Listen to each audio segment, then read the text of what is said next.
Yo, what up everybody? TimDub151 bringing you another Division build video. With the next global event around the corner, I thought it would be fitting if I showed you the build that I'm going to be running during GE4 Ambush. As you know, or maybe you don't know and I'm telling you now, Ambush is going to be based on being stationary. At the core, you're going to do more damage sitting in one position than you are moving. So I'm going to be running a sniper build.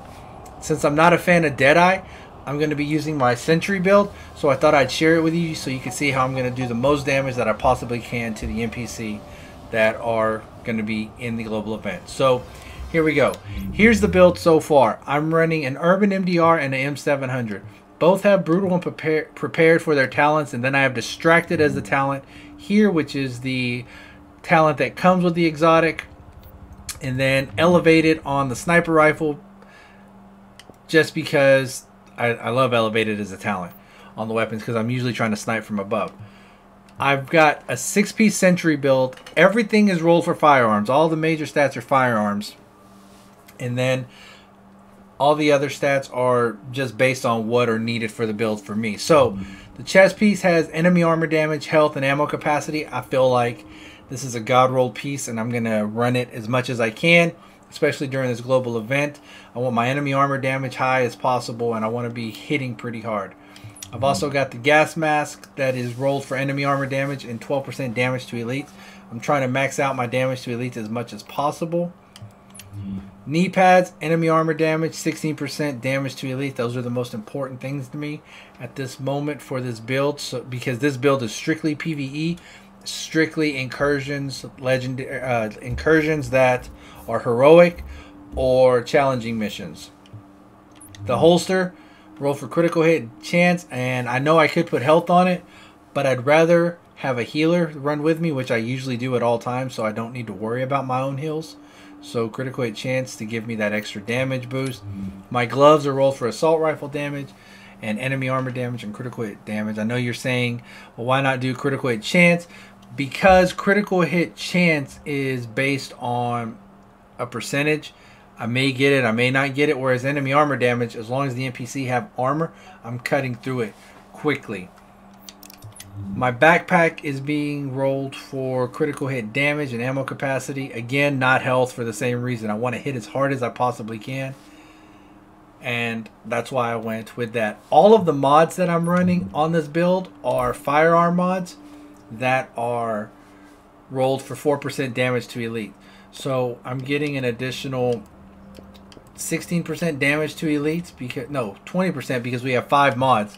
So an extra 20% damage to elites, and I'll just show you what that looks like on the build. If you go to the character, you'll see that I'm doing 14.5% critical hit chance. Not the best, but hey, I'll take it. My critical hit damage is low. My headshot damage is decent for this Urban MDR. But then you look at my damage to elite and enemy armor damage, and I am destroying elites, taking down their armor and taking down their health pretty quickly because of this build.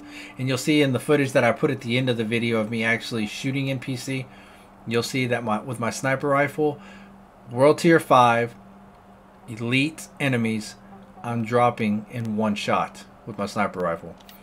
So let's look at the talents that I'm running. I'm using a pulse because I just want to get that extra damage that I can. If someone else is on the team and they have a stronger pulse, I would typically switch maybe to an immunizer just to give me some sort of health, but as it stands right now, I'm just running it. And then I run a flashbang. I run a flashbang for 2 reasons. 1, I like it that it stops enemies in their tracks. 2, because I've run the Urban MDR, it allows me to hit them for an additional 18% damage. So it makes a lot of sense to run the build that way. So that's really the build in a nutshell. Again, I'm going to put some footage at the end of the video so you can see exactly how it's doing. It's not a whole run through. It's the beginning of Lexington, just clearing it out. And you'll see how quickly I'm able to clear it out with my sniper rifle. So I hope you liked the video. If you have any questions or comments, just post them below. I'll be sure to check them and answer them. Also, if you like the video, hit that like button. If you want to subscribe to the channel, it'd be greatly appreciated, but you don't have to. Just liking the video is more than enough. You watching it is actually the best that I could ask for. So I appreciate all the love and support, and I'll see y'all during the global event. Deuces.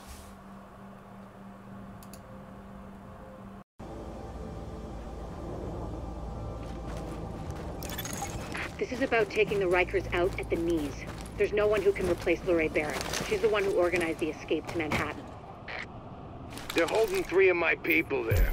If you can get them out before blowing the lid off, I'd be grateful. All right. Get them out first, but don't jeopardize the mission. We're going in on your heels. The jailbreak ends here.